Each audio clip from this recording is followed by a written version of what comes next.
I remember the conversation well. I was 42, and I was sitting at the dining room table with my new husband, and I had finally decided not to have children. Well, of course you might say, the biological clock had finally wound down, stopped ticking, so to speak, so of course, naturally. But that would be an oversimplification of a much more complicated process. And it's a process I think some of you might be familiar with. We live in a time when science and technology allow us to expand far beyond our biological limitations. We have options like in vitro, fertility drugs, egg and embryo donation, egg freezing, not to mention surrogacy or adoption. It's a world of choices. And in that world, this world, I chose to remain childless. But before I tell you more about my own story, let me give you a little context. I'm in very good company. Never before have more women remained childless to the end of their fertility or waited longer before having their first child. Nearly half of us, nearly 50% of North American women are making this choice. Yet we are still perceived as the exception rather than the norm. We're choosing to remain childless. So let me start here with this term childless. I have to admit I have a problem with it, even though I'm using it in this talk. It implies that there's something missing. It implies that there's somehow a deficit in those of us that choose not to have children. And this is interesting, because we're all born childless. And it's not like being born without a limb or with a missing vital organ, but the term implies that there's something missing, a lessness that must somehow be addressed or fulfilled. And even more interesting, this is a term that is applied almost exclusively to women. We don't hear a lot about men being childless. In fact, my husband tells me he is rarely, if ever, asked if he has children. I am asked all the time. And usually it goes something like this. Do you have children? No. Oh.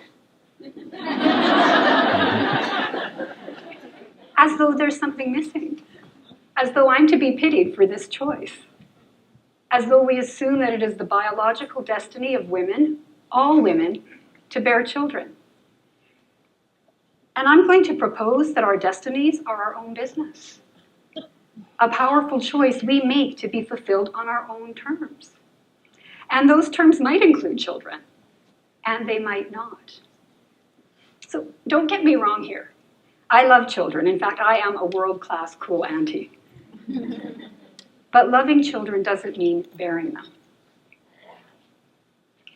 In 1976, when I had my first serious boyfriend, and you all know what I mean by serious, everyone was afraid I would get pregnant. And that concern went on through my late teens and my 20s until my 30s, when suddenly everyone was afraid I wouldn't get pregnant. Right? My womb was so interesting to people. So I didn't get pregnant. And over those years, I went back and forth, exploring options, undecided. Until that day at the dining room table, when I knew that what I wanted more than children was a fulfilled life, a life of meaning. In coaching, we say that having a fulfilled life is a radical act. And choosing to have a fulfilled life in an unconventional way, well, that's just even more radical. But it's a deeply personal choice. So I'm going to take you back in time, further back than the 1970s, and introduce you to a famous woman who might be familiar to you, who made a personal choice in a radical act for her time.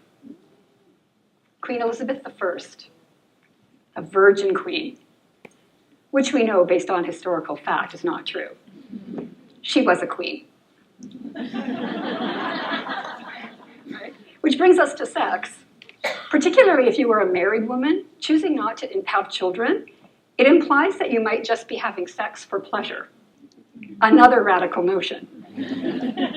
But meanwhile, back in the 1500s, Queen Elizabeth is the reigning monarch, the virgin queen, excellent PR for a childless woman of her time.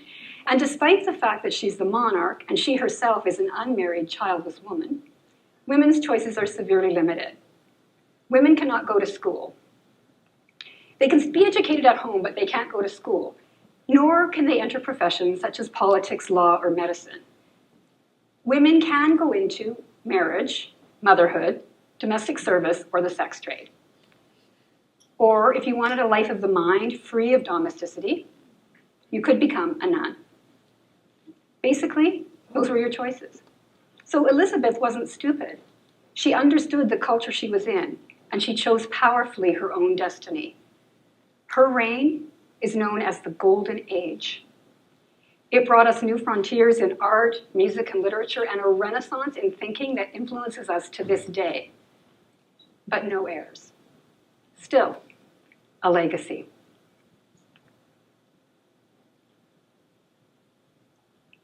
Elizabeth chose to untrend. She chose personal and professional satisfaction over childbearing, and it was a radical act. And I'm here to say it still is. We're still stigmatized for making this choice, even though we live in a very different time. Sorry. There we are. We are doctors. We are teachers. We are lawyers. We are archbishops. We are judges. We have the kind of choice that an Elizabethan woman could not even have dreamed of. We are the rulers of our own destinies. We have the rights, the political, economic, and social rights and freedoms that our feminist grandmothers, aunties, godmothers, and mothers fought for. So given that, may we also not consider another choice. May we choose not to have children and consider instead the notion of otherhood. Now, I wish I could lay claim to this term. I can't. It comes from Melanie Notkin's 2014 book of the same title, but I love it. So what is otherhood? Well, I'm entering the third act of my particular story. I'm nearly 60 years old, and the plot is getting tricky. I'm asking myself questions like, has all this mattered? And in my recent book, Untrending, I ask about things like legacy and leave behind. These are big questions. And there's a way that having children begins to answer these questions for us. Having children is a fulfilling and creative act. Motherhood gives our lives purpose, for sure. But what about otherhood? Otherhood is another place where we find purpose, wholeness, meaning, and satisfaction, simply by living our personal truth. It's where we trust that a life of creative purpose is not exclusive to procreation, and that our legacies are not just biological. It includes loving, mentoring, and nurturing the other humans that cross our path. Fighting for the rights of the world's children. Making poetry, art, or music, or forging a path in entrepreneurship or science, or simply getting up every day and living a life that is true to your own deep choosing. Does this mean a life that is free of longing? No. Does this mean that I don't wonder what my life would have been like if I had children? Of course I do.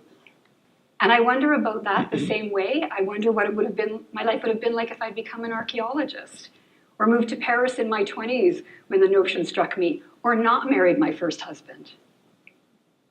But our longings make us who we are. Our longings make our lives richer. Our longings lead us to new dreams and desires. And living with longing, making peace with longing, that is spiritual warriorship. That is fulfillment. That is powerful choice making. And there's also this, trust. Trust that what life serves you is a magnificent unfolding, and that the spiritual warrior in you chose this path and put you on it because it leads to your fulfillment and the world's.